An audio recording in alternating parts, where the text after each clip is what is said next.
welcome back to my channel. This is DT DailyTech. Today I'll be showing you how to factory reset your Samsung Galaxy A20. Make sure that the phone is powered off. Press and hold the volume up and the power button. Once the phone comes on, release the power button.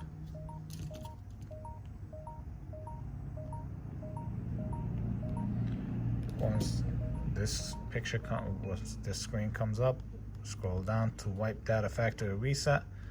Scroll down to yes, and to select, you press the power button.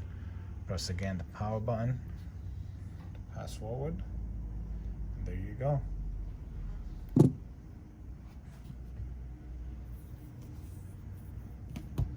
If you found this video helpful, please like and subscribe. Thank you very much.